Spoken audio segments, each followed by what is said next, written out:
Good morning, everyone. Thank you for being here today. I was born and raised in Minnesota, and I've lived, worked, served, and raised my family. I know this state, and I know its people, and I know we have a unique opportunity right now.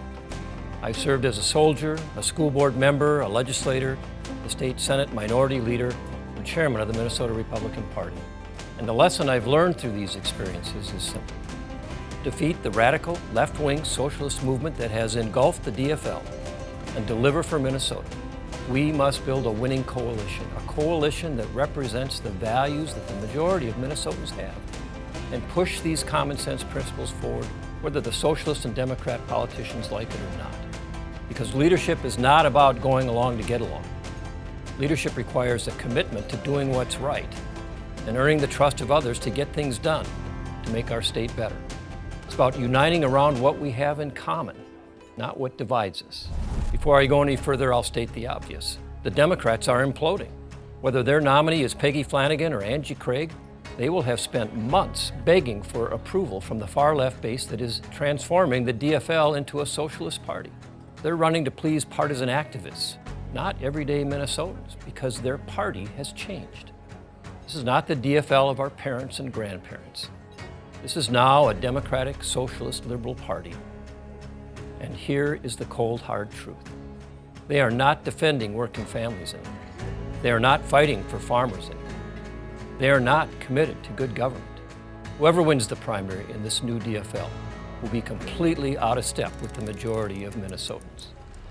That gives us a tremendous opportunity. That's why today I'm announcing my candidacy for the United States Senate. My journey began with service in uniform as an Army Spec 4 in Vietnam when I was just 18. That experience didn't just shape my view of leadership, it deepened my faith. As part of my Army duties, I volunteered to be a chaplain's assistant in Vietnam, and it was in those moments of uncertainty and responsibility that my Christian faith became a source of strength, clarity, and purpose. That faith stayed with me when I came home and through college at Gustavus Adolphus in St. Peter, where I met my wife of 44 years, Ann, and later studied at the University of Chicago Divinity School. It's the foundation upon which Ann and I built our family and raised our 4 children and now 10 grandchildren. And it taught me to serve something greater than myself, to stand firm when things get tough, and to honor the dignity and value of every person.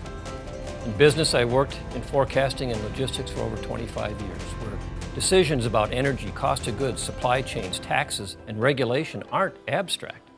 They determine whether families can afford to live and whether businesses can survive.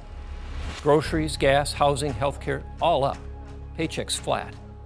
Billions have flowed through programs with little oversight, including in Minnesota under the Tim Walz, Peggy Flanagan administration. And Democrats are not held responsible when our money disappears. We've watched Minnesota become ground zero for the largest COVID fraud scandal in America, the Feeding Our Future scheme. Hundreds of millions of our taxpayer dollars stolen while Democrats look the other way. This is a system designed to protect Democrat bureaucrats and politicians, not taxpayers. That gives us a tremendous opportunity, and we need to seize it together. That's why today I'm announcing my candidacy for United States Senate. Minnesota can lead the change by sending a senator to Washington who knows how to work with others without selling out principles. Someone who understands that affordability and accountability go hand in hand. When I talk about building a coalition, it's not about process, it's about people. Because when we build a coalition to restore American energy independence, we help families in St. Cloud fill the tank and businesses in Lakeville keep the lights on. When we build a coalition around lower energy costs, we help the single mom in Bloomington heat her home in January without choosing between heat and groceries. When we build a coalition around workforce training, we help the student in Wilmer get a good paying job without racking up a mountain of debt. When we build a coalition around more housing and zoning flexibility, we help the young couple in Rochester buy their first home and put down roots. When we build a coalition to reform bureaucracies and cut fraud and waste, we protect taxpayers in Duluth whose money should be doing something good, not lining the pockets of fraudsters. Radical far-left Democrats have become so unhinged, so focused on discrediting Donald Trump, even when many of his policies are actually helping Minnesota, that they've driven themselves into an ideological cul-de-sac.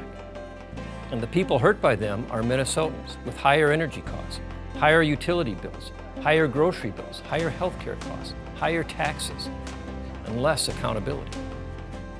As a result, the election for this open U.S. Senate seat is a once-in-a-generation chance to elect someone who can bring Minnesotans together around common sense priorities, someone who can fight and someone who can win. At every stage of my life, in uniform, in business, public service, I fought for the common sense values that the majority of us share. So today I'm announcing my candidacy for the United States Senate to fight for your family, your paycheck, your safety, and your freedom. I will fight for and serve Minnesota with everything I have, and I am the only candidate who can build a broad coalition to win this race and deliver affordability and accountability for all of us. Thank you. God bless you. God bless America. And may God bless the great state of Minnesota.